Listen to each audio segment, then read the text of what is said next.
I'm feeling really domestic, really organized. I cleaned a lot. I decided to catch up on my laundry today instead of in a few days. Being in this house makes me feel like being domestic first. Just noticing that. And for a while I've been wondering about my spire. It smelled a little bit funny, like, ooh, because I've been using it since, I don't know, April, May, and I haven't washed it. And I remember seeing online that it can get run through the washer and live. And it did get run through the washer accidentally tonight. So it smells beautiful. It didn't go through the dryer, which is good because I realized I was looking for my spire and I realized I left it on my bathing suit top. So it's nice and clean, and I'm gonna let it air dry. It feels a little damp, and try it again tomorrow, see what happens. Hopefully it still works. Otherwise,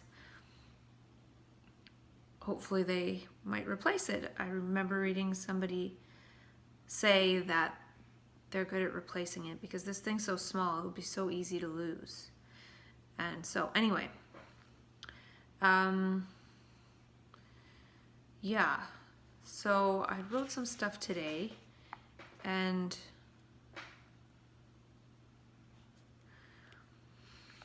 I'm feeling like maybe I should stop talking so much about this stuff and make it into a game or something, or make it into something creative, because I don't know, I've been saying all this stuff for a long time, and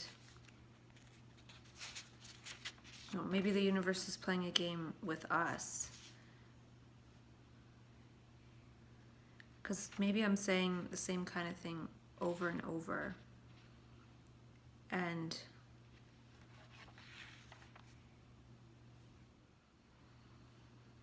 I'm looking forward to going out and hanging out with people tomorrow. From being here by myself, I don't feel lonely. I don't really get lonely, but I feel like I want to be around people. So it's not a lack, but I just enjoy being around people, especially since I was out and about. It was like I did a 60-day challenge without even knowing it. And the 60-day challenge has changed my perspective on a lot of things. And it's making me really want to travel light when I go, so then I have the opportunity to maybe bounce around a little bit because I don't have a ton of stuff. And bouncing around a little bit in California would help, because when I get back, maybe I want to continue to bounce around a bit to experiment with different ways of being. Like, maybe if I find a person who I really like, it'd be cool to spend a lot of time with that one person. And I haven't done that in many years. Spend time with one person a lot. It's been years and years and years and years. So that might be interesting. Or living with people who want to be co-creative, or living short-term different places. Maybe living in different cities up here. I don't know. Taking this abundance class with Steve Pavlina has got me thinking in a bunch of different ways, and thinking that what I've been doing lately has been sort of an experiment, and it's teaching me a lot. And this last while has been sort of detaching from people, but at the same time feeling like I like being around people more. And yeah, so it's really interesting. And luckily, well, today he was talking a little bit about planning out the next 90 days, and I already have mine planned out. I'm working, then I have to get ready to go with all those things, and then I'm going. And then there'll be like a 90-day chunk, and I really want to immerse myself in that and not get all into talking about insights, because I did that last time, and really immerse myself with the people, and then from there see where I go. And I'm really excited. I'm like super excited. I really can't wait. So yeah, Now it's a matter of getting organized to go, and even getting really tidied up today feels like, okay, I'm organized, I'm ready to maybe sell my old car and get a bunch of other stuff done. See my doctor to get my 3-month prescription, different things that I have to do to prepare to go. And experimenting this next month, I want to experiment with choosing to eat healthy food at restaurants. Because I generally, when I eat at restaurants, I just eat what I want. So at the burrito place, they have like salads with quinoa and vegetables. So I could try that instead of the burrito. Things like that. So thinking, okay, well, maybe I'm going to live like this a bit. So how can I be healthier with it? Maybe there are some snacks I can buy that are healthier snacks, and snack a bit more and then eat a smaller dinner, or I don't know. I will see. And then with that in mind, the last few months I was going out and sort of keeping to myself. This time, like, is there a different perspective to take out into the world in terms of how would I want to live and create myself by living day by day? And I'm always struck by Krishnamurti when he says, find a totally different way of living that brings a new world into being. So he talks about very interesting things, but people don't go very deeply into it because, I don't know, it might come across as pretty boring, but it's really not once you get your brain oriented to it and oriented to dialogue. And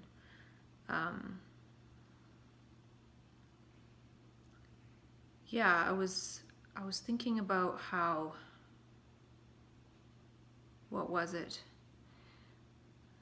I can't remember what it was, but something along the lines of how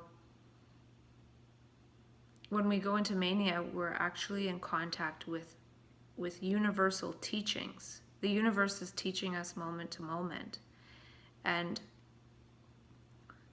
I think one of the things that I've learned is that I can't keep this all to myself. And, when that energy comes in, I think one of the reasons why maybe I'm not having these really intense manias, because I'm not using the energy to go off into personal pleasure out in the world. I'm transferring a lot of energy into something that isn't about keeping it all to myself, and working towards sharing some of this and seeing that these different 7 S's of co-creation, like Syntony was, I can't remember what it was, but I wrote down that we have that in so-called mania or extreme creative states of consciousness, and that only takes one person, Syntony. And then synergy, we need more of that, so I put a plus sign, and it takes 2 people for synergizing to happen. And then synchronicity, we kind of need less of that because we can go off into our own personal reality without other people. We go off into the light, kind of. And super sex, that requires 2 people, and we need more of that. We need more people doing that. And then syntropy also needs 2 people, and we need more of that. Spontaneity, that only really takes 1 for spontaneous action. And, I think it doesn't really, maybe more, maybe less. And self-creativity, that can be 1 or 2, I think. So we need some of these things that are 2 to start happening. And happening with people who are into it. Who don't, not with people who want to remain completely objective. So we have to be able to sort of share our minds. And I just wanted to point that out because I just drew this little thing.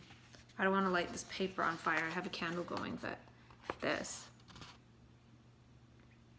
So those are kind of showing that well, some of those things require two people, and oftentimes in mania we are alone. So, and in terms of the idea I created about the epigestoretic matrix, I've been experimenting with that without intending to, but being in this sort of domestic epigestoretic matrix, I find myself vacuuming and cleaning the kitchen and doing laundry, and those things sort of come first, whereas if I was out and about, I wouldn't be vacuuming or doing laundry. So yeah, it's just kind of interesting to notice that, to have this collapsed reality to this house and feeling like I want to go out and hang out with people. And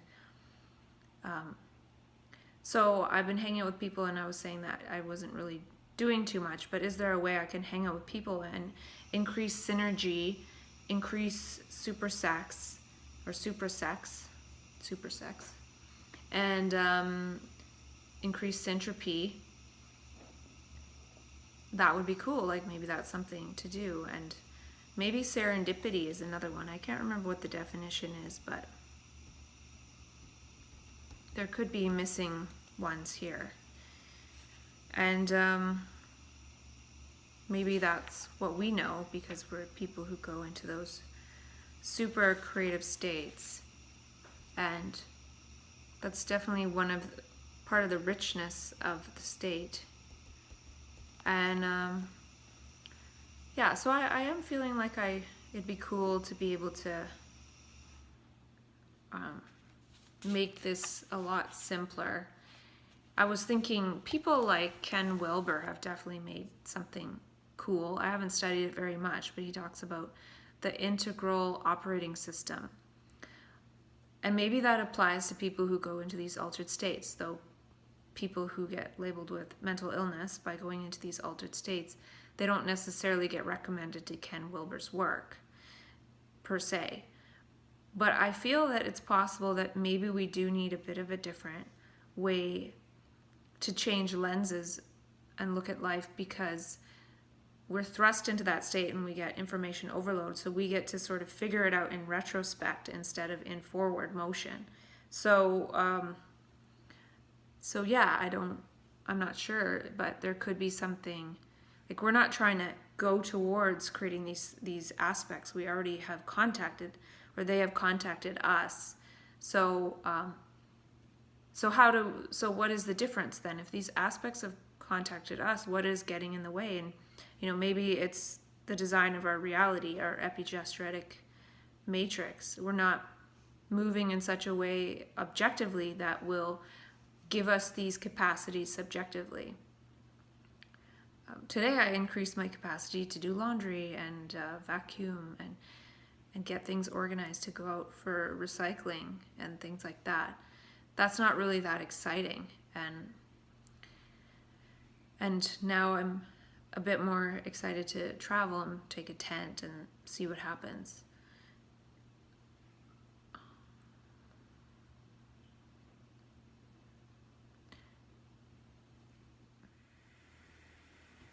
Last night I didn't sleep the greatest. I had the sensation at one point that I was falling asleep, but I wasn't. So at one point I heard myself go, but I realized that there was a part of me that was wide awake when that was happening. It wasn't like I was sleeping and then I did that. And I felt like I couldn't sleep. And at one point I did the whole jerking awake thing.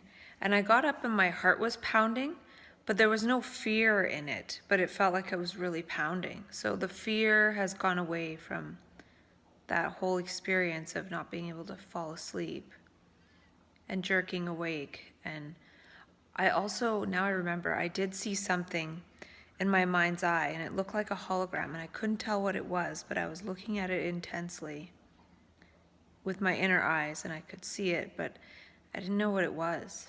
But it was of that same quality of holographic light. And So after I realized I wasn't really sleeping, and then at a certain point I thought, oh, it seems like my body's kind of sleeping, but I'm not sleeping. Which raises the question, is there an I separate from the body that is sleeping? Like the body sleeps. Maybe awareness doesn't sleep. I don't know. One day I might be okay with this whole being kind of wide awake while my body sleeps thing. But right now I'm not, for whatever reason. So I got up at some point and put in a gravel suppository. And part of it fell out of my pants this morning, so I don't think it all got absorbed. I was feeling really tired,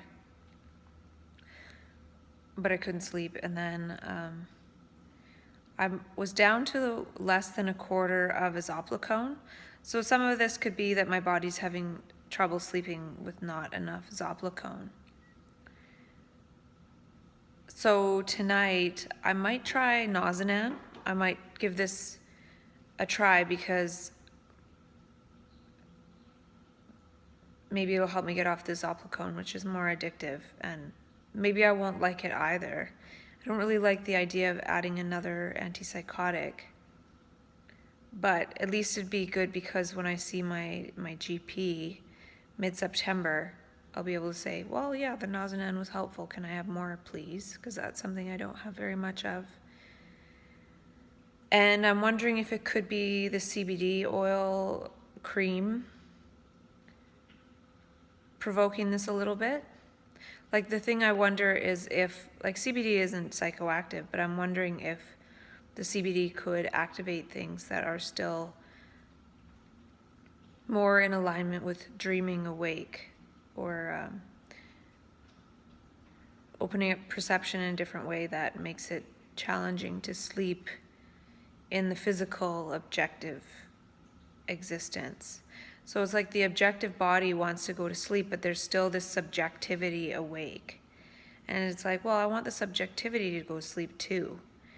And it seems to resist it for some reason.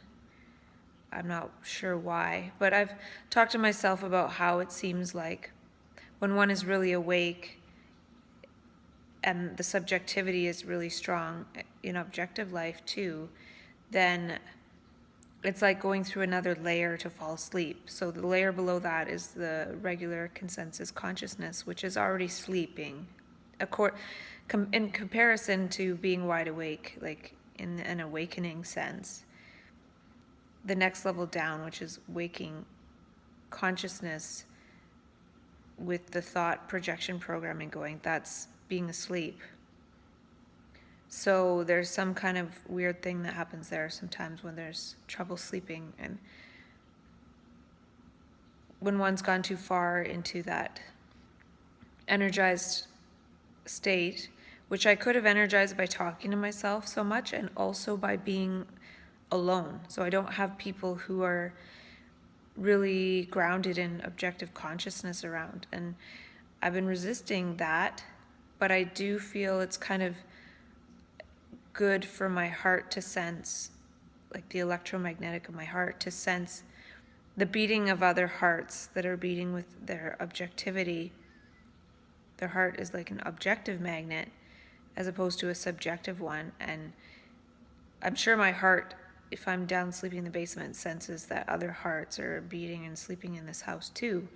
And right now that's not the case, so I feel that makes me more prone to go into my own subjective reality, my sort of dream possibility. And I'm not wanting to go into that until I leave. So here I've been resisting that, like living here, but not necessarily sleeping here. So this week has given me a different perspective. It's giving me a different type of appreciation for living with people grounded in objectivity. It's not something that's necessarily bad. It could be helpful. So the theme for me is the importance of being around people, which I do really enjoy a lot more now. and not for any kind of end or purpose or goal, but just to be around people. And yeah, I think it's really important. And so maybe I have a new appreciation for things that I didn't appreciate. But that generally goes along with going into that more positive energy state. So last night was technically a little blip of the possibility of negative energy state. I am feeling more tired these last 2 days. I haven't been sleeping as well. Those 2 days I took smaller and smaller chunks of Zopicone. So wondering, I'm not really supposed to take it all the time, but wondering if taking a quarter of it is a good thing, or adding Benadryl back in, because I used to be taking 2 and now I'm not taking any. Though I do think it's good to stop taking things for a certain time so the body doesn't totally habituate, so then those things work later on better. So to switch the Nazanan a bit, get off the Zopicone and then maybe try Benadryl, and maybe that will be enough. I'm not sure. But it was good. There was no fear there. Like, my heart was pounding in the same way that it pounds sometimes when it wakes up, but there's no energy around getting up in fear to end my life or something. It's more maybe that when that self-life is coming to an end, the self is no longer afraid of dying, of ending. And maybe it's part of actually awakening or rebirth or living one's dream, being the brain being used to being grounded in the subject lens, the subjectivity. I'm just using those words that it's very hard to. I feel like we can be in objective waking reality and live our subjective dream, how we would really want to be here. That's already happened in so-called mania, so we know that it's possible. And Steve Pavlina said something today about, he was just in his sharing, he shared, people get together to make a movie. Like, it takes a lot of people to make a movie. And then I was thinking, well, it'd be cool to get together with some people like me who want to live in a cool way that is so cool that people might want to make a movie about one day. So, because Steve brings in the point of, would aliens want to watch our show, like my show or your show or whatever? And my talking to myself has been relatively boring, but, well, it's not boring to me, but it's not really entertaining per se. But it could still be, like everything that I've said to myself, there could be seeds of a script, go from, Steve was talking about a movie script or a script of a play, and I realized the word script is often used as a short form of prescription, like a medical prescription. You could say, oh, my script or whatever. But so that's another psychiatric term that can be turned around, and one can realize that one can create one's own script of one's own movie. So I've talked to myself about this, and I've talked to myself before about how, maybe it's time to really live this. But I don't think that it's been the time to live it. So I'm not regretting talking to myself and creating a lot of different memes and ideas and bits that could be part of a script of living out the dream. So the script of the story could be something like, I talk myself into living my dreams after having a taste of it in so-called mania. So I go on a road trip to California, and there I meet a lot of, it doesn't have to be a lot, a few co-creative beings that maybe want to go on a road trip in an RV for a few months and document that process, or not document it, but start experimenting with different lifestyles. So that's something that this deep abundance thing has shown me, like, okay, I can experiment with living in an RV for a month or something with people, and then maybe for a month by myself. And then when I come back, I could live in a room in the city and start experimenting with what type of environment allows my dream to flower, because I would never want it to flower in opposition to anyone else. And that's part of what I have trouble with, even in terms of sharing things that I've said to myself, is that I don't see it as much as helping. I see it more as like possibly influencing people. So maybe that's where the fear base is, that I don't want to be influencing people in a way that they don't want. It's kind of a fear of mine, because I don't know. But then that's denying the fact that we're one. So I really don't know. And then anyway, like living my dream for a while, I would want to follow the sun, like leave this cold country in the winter and go to warmer countries, and then travel to different workshops to learn and meet people, and then maybe create a workshop. And but maybe later, right? Like I think, oh, I'll create a workshop, but I don't know if that would be first or later, after enjoying, like, the fact is my physical body won't be as strong, and then like 10 years from now. So I want to rollerblade, maybe learn tennis. I would probably take singing lessons if I really wanted to. And then when I find somewhere to settle, I don't know, I feel like I want to try to live in a co-creative conscious type community. So maybe somebody already has a house like that and they're looking for a roommate.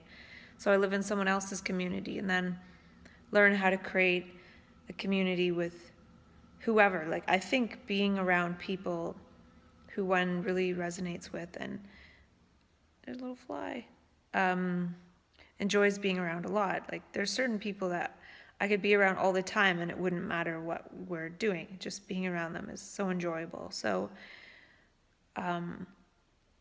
maybe find people that see that in me, and me and them too, which, out of 7 to 8 billion people, there's got to be a few, meeting a beautiful partner possibly, and having the same values and things like that, and then eventually creating like maybe a documentary, and then also one day creating the dream center, like that homeless man, or kind of homeless man, told me to do.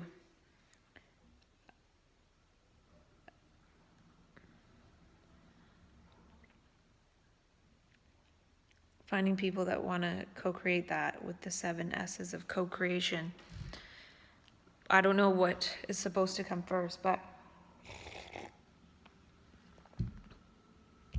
and that's part of the surprise.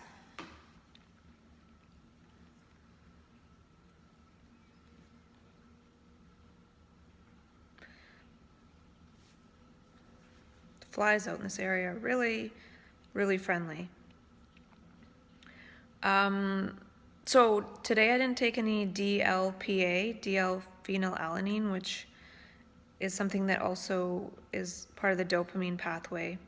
Usually I don't take it, but I was taking it a bit to use it up. Taking a tyrosine and a DLPA.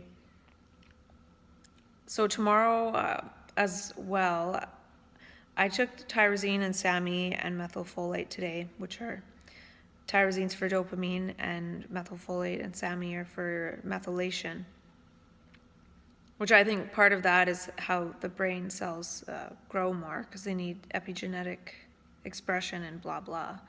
So tomorrow I'll probably not take the methylators or tyrosine, and see if I sleep a little bit better.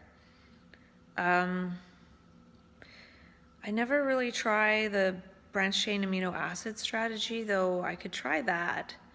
Because I don't get manic, but when the brain gets too energized with the dopamine, it could be hard to fall asleep. So I could try branched chain amino acids. They taste gross, but I did buy some branched chain amino acid gummies, which are more portable. And yeah, so it's kind of interesting that one needs to learn how to sleep and how to see, how to be really awake and present. And when you think about that, it's like learning how to open and close one's eyes. And that's something that we usually rely on, like being awake during the day and then sleeping at night. We close our eyes, or we blink. So we can close our eyes with our own consciousness, but our eyes also close in a blink unconsciously. It's like part of the autonomic nervous system, I think, with the automatic stuff. So it's something that's under subconscious and conscious control. But then there's also awakening to consciousness, which is another type of eye-opening or awakening. One could think of the veil of thought and the veil of the self as a closed inner eyelid, and it's closed all the time. Like maybe we have an inner eyelid, like inside, and so it's blocking our ability to see. And when that starts opening, more energy and information flow gets in and goes through, is processed by the brain. That leads to different action and behavior, but we don't know how to necessarily close that inner eye when we want to go to sleep. So right now I'm using medications to close it, and it's possible it doesn't need to be closed. Like one might be able to sleep with the objective body sleeping and the inner consciousness or awakened awareness is wide awake while the body sleeps. I've heard of that happening.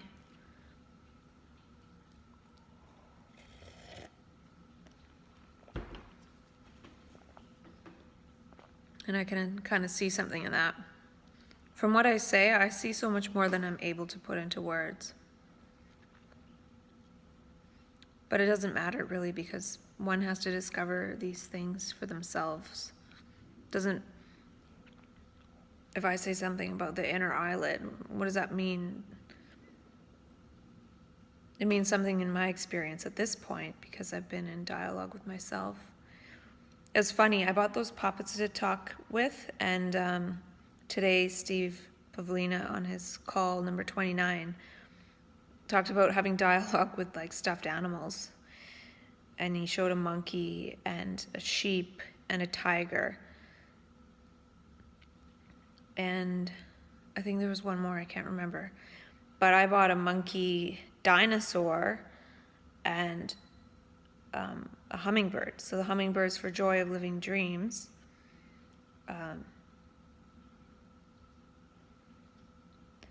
And the dinosaur was sort of like the old paradigm thinking, including psychiatry. So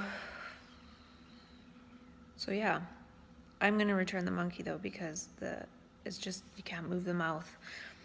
I don't want to talk to flat affect monkey. Plus it kind of hurts my hand,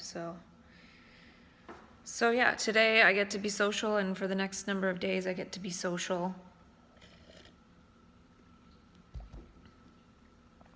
One day it'd be cool to be social and have a sort of documentation process where I'm able to share what other people are doing too.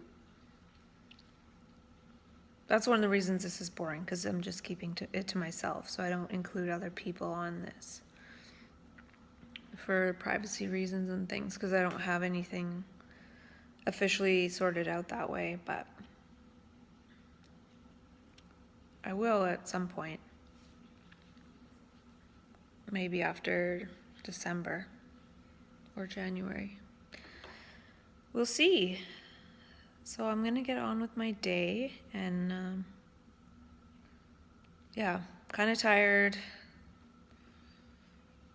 energy's not as much there, and I could have burnt out my brain by talking so much, but also by being by myself so much. It's possible, I don't know. So realizing that I don't really want to make food for myself, that's going to make me more social in being out and about in space. The other thing is I'm really hearing that inner sound a lot, that like the Schumann resonance, but it's also fluctuating, like in its volume, and usually it doesn't really do that. But I'm feeling like sometimes I get this tremor in my left ear, like, and it feels like my eardrum is going like, and I can hear it, almost like Morse code or something. And then it's weird that I have this tremor. It's almost like a temporal lobe thing to do with hearing. I don't hear voices, but a while ago I started hearing something when I was falling asleep in my dark room in the basement, and I thought maybe I could hear a TV through the vents or something, and then nobody's here now and I can still hear that. So there is no TV, it's not TV through the vents. I'm hearing something, and it sounds like a low-grade murmur of people talking in like another room.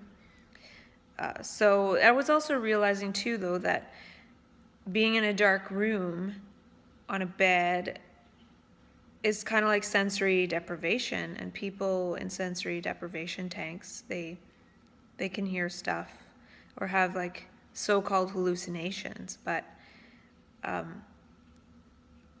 it's not really a big deal. It could just be a matter of sensory deprivation.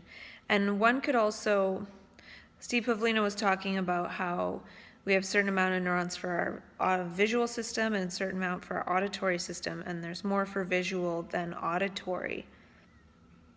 And I was thinking about how people who hear voices, which I don't have experience with, it's like their auditory system has become very dominant, and they're hearing these things and they're quite loud or however they are, and they don't feel like they're coming from inside, they feel like they're coming from outside. So there is information coming from the outside, but it seems like it's become auditory dominant.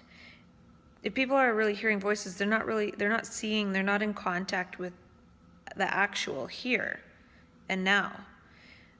And that's not a judgment. What I'm trying to point out is that since like the vision has become even more constricted by these loud voices, like our vision gets constricted by thoughts that we feel like we are the author of, like the self talking to itself, inner chatter, inner critic that is seen as just ourself criticizing ourselves. But when we have these intrusive voices, our visual system would likely be taking in even less information. So I feel like people who hear voices get possibly more energy going to the auditory system coming in, but like what's coming in from the outside are these loud voices. But it could be saying that partly that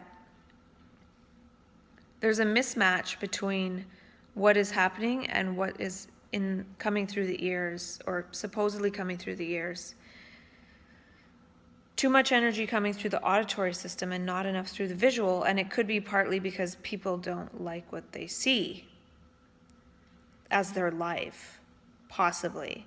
So then, I'm not saying that's the only way, but somehow the auditory system becomes really dominant to the point that we no longer feel like we are the author of the sounds. Like something else is doing it. It's intrusive. And I feel that it's important possibly to have the visual system more dominant. And I think that's what happens in so-called mania, is that the visual system becomes really dominant.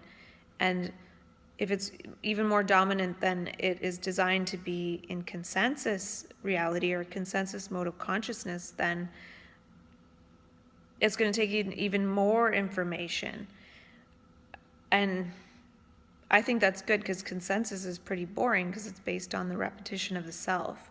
Whereas, get rid of consensus and put to senses when our senses are fully alive. Of course, we can still hear too. We can hear the moment, but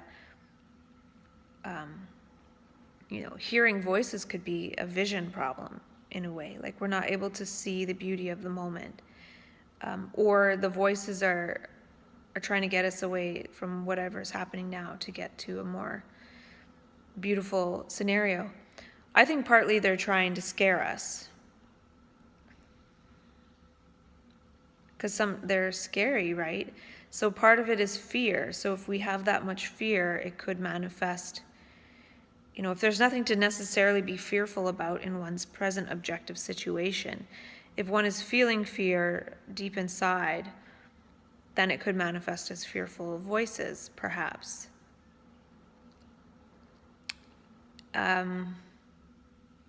It could also be like a compassion mechanism in some way, in a roundabout way, because sometimes when people are in really fearful states of consciousness, they project and they get angry at people in their situation. They're maybe like acting out and violent because they're afraid. But people who hear voices, they could have even internalized that fear even more, such that the fear is just acting on them like a type of self-harm. Doesn't mean people don't sometimes follow them and get afraid, or act out a bit. But I think the harm is more on that personal, that person. That person has agreed to take on the harm. Like the memes of harm in general have accumulated in that person. And they're almost willing to take it on more because other people aren't taking that on. We're not taking on what thought does. It's thought in general. I'm not explaining this very well, but years ago when I had trouble with my balance and my vision and everything, and it felt like the floor was wobbly, like I think this has been going on for a long time, even before this mental health diagnosis. I was diagnosed with visual vestibular mismatch, and like something was wrong with my balance system, so then my eyes were compensating by taking in more information in order to balance my body. And because of that, I felt like I couldn't see. Like I was looking, but I felt like I couldn't see because my vision energy, a lot was being devoted to balancing like the vestibular system. And I eventually figured out how to make that sensation go away, but I realized that it's possible that I was sort of walking between subjectivity and objectivity without knowing it. And that could have been part of what primed me to be so visual now. I'm super visual to the point where I need to be able to see things in order to act on them. So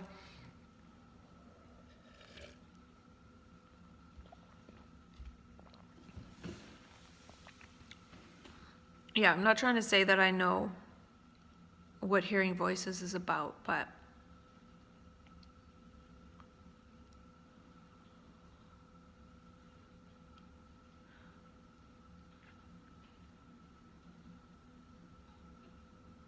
people who hear voices probably know a lot more than I do.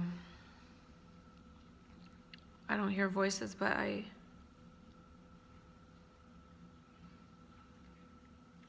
feel like if we can learn to see the beauty, then the beauty speaks to us. But those voices, they make us even more blind because they make us even more afraid. And when we're afraid, we can't see, we can't act.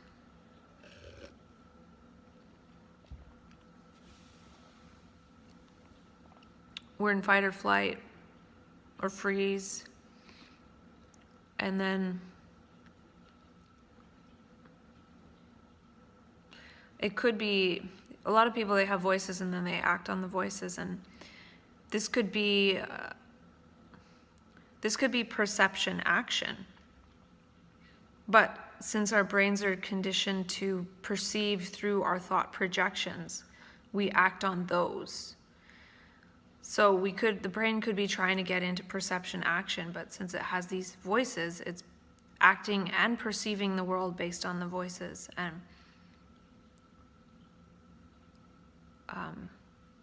we need to see visually, I think. We need like the voice reversal process.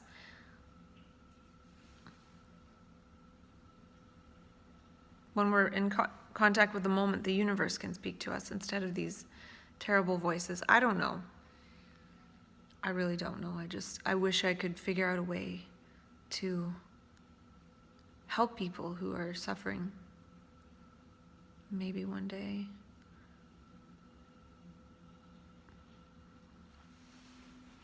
Good news, I got my line of credit Visa card in the mail, which is great. So I have that. And not so good news, my Spire won't connect to my iPhone. So I put it on the charger and it did its little happy buzz that it's connected to the charger. So we'll see if it works later on. And then I'll have to see if it's giving kind of similar information that it used to if it does connect. Otherwise, I'm going to have to connect with the Spire people and see if they'll help me out. Looks like the fairy is holding the fly. Caught this little guy. And I'm going to release him because he kept landing on me.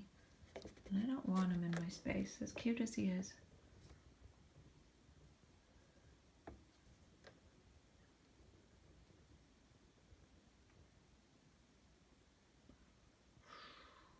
Fly away.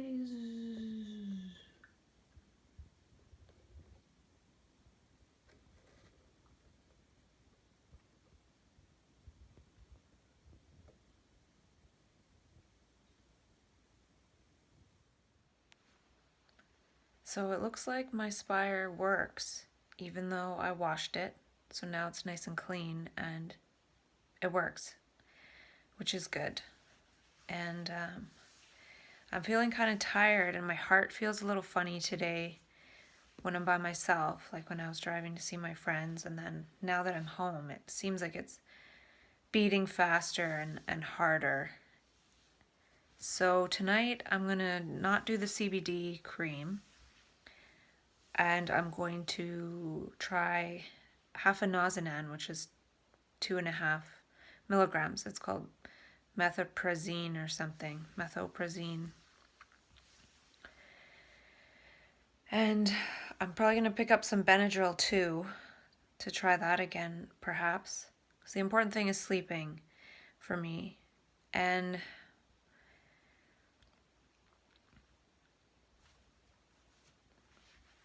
tomorrow I'm going to not take any tyrosine or methylfolate or SAM-E, because those are sort of boosters, and see how that helps. And I'll make a note to myself to remember about the branched chain amino acids, so maybe I'll try a little bit of that.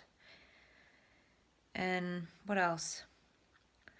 Tomorrow's the last day of the 30-day deep abundance integration with Steve Pavlina, and it's been good. I think it's been helpful. I'm seeing possibilities for when I come back and how to be creative with that and live in a free sort of way, like a flowy kind of way. And what else? Yeah, I'm gonna be pretty social these next couple of days, and